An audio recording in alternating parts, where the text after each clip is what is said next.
Hi, I'm Lennart Lundh. My closest friends in the Chicago poetry community sometimes refer to me as that guy who mostly reads love poems and war songs and doesn't tell the audience which are which. No war poems today. Instead, I'd like to read you truths and fictions, love songs and observations. But I'll still leave it up to you which are which. I hear the river singing when I think of you. That early fall in Paris, the water lapping at the broad steps on the left bank, gaining and losing intensity as the boats passed. They're part of our story. We felt hidden in the vague shadows, part of love's misleading blindness. I know we were lost in our kisses, deep in each other's nearness, not oblivious to the world, but taking it as background noise. Closing my eyes reveals you in belted black slacks, a white blouse open at the neck, a thin plaid car coat. The thing is, we were never in Paris. We never got as far as fall, and only one of us might have been in love. If it never happened, is a memory a lie? Sister Genevieve Marie. She was driving the day's hens up the rising street when I stepped out for coffee and a pastry this morning, moving them briskly towards the butcher's door to be readied for dinner at the convent.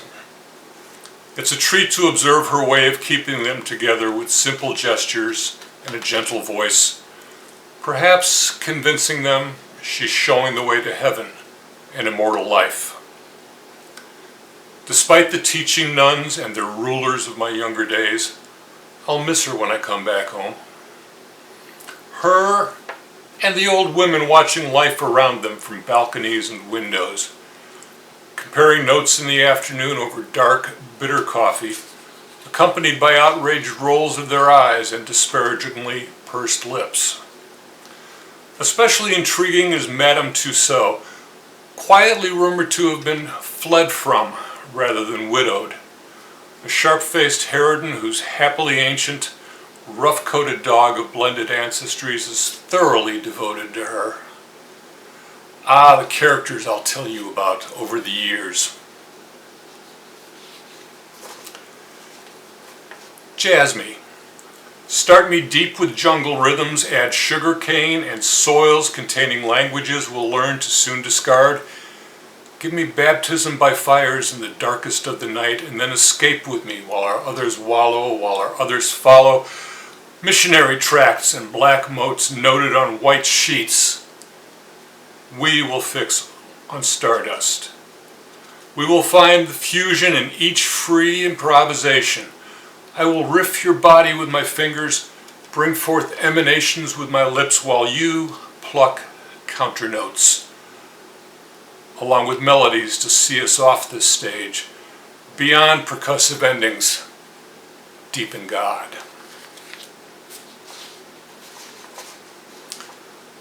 My Fred to your Ginger. 1. A black ribbon held back your russet hair. You wore a pale denim blouse with navy blue buttons my fingers ached to undo. A flowered peasant skirt that floated in your passing, and tan flats over otherwise bare feet. I have no idea what I was wearing. 2. And oh, how we danced that evening under the silver lights of the parking lot that was too hard for the softness of our growing love, and in the yellow light of the hotel room that was too soft as we strolled and cha-cha'd and rocked and two-stepped, and through the not-so-darkness of our bed that was, at last, just right. 3. Each step an offering in a different dance as we followed the other while leading the way. 4. And in the morning I hope we will dance across the dawn.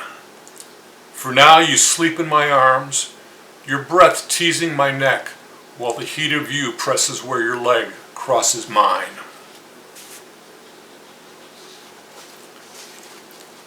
Tish and Gomez reminisce. Do you recall the evening we broke through?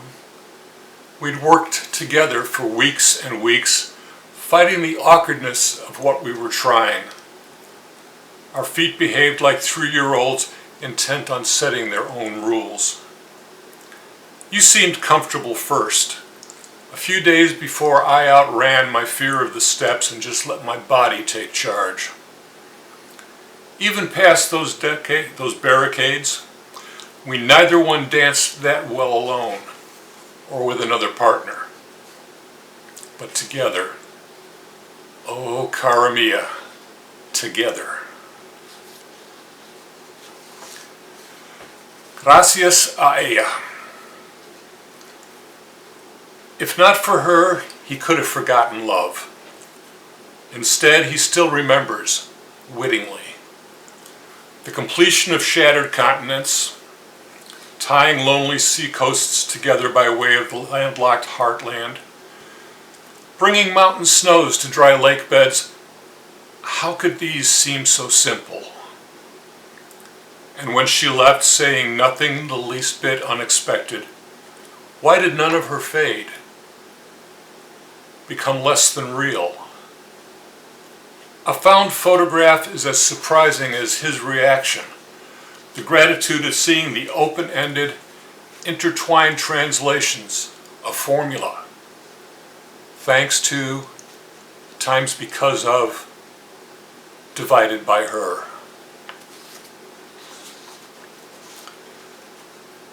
A deer wandered into the church down the street after Mass this morning, when only a handful of us were in the middle pews, seeking sanctuary and solace from the world's condition.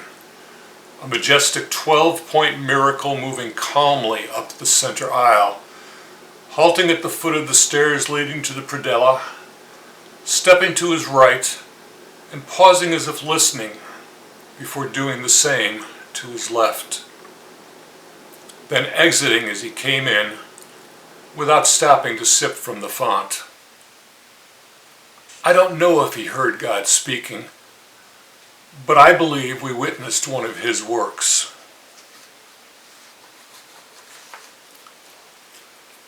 As we leave LaSalle Street to catch a bus for an afternoon at the shed, the sound of a busker's dearness two-step coming up the corridor of red marble attracts our daughter, pulling her forward in the stroller. We round the corner before the escalators, and she begins to laugh at the carefully suited, smiling man with tufts of white hair, blooming like open cotton bowls under his fedora. Reflected light makes the steel strings of his fiddle shimmer, shine like Orion's belt where they cross the flattened arch of the bridge behind the bow.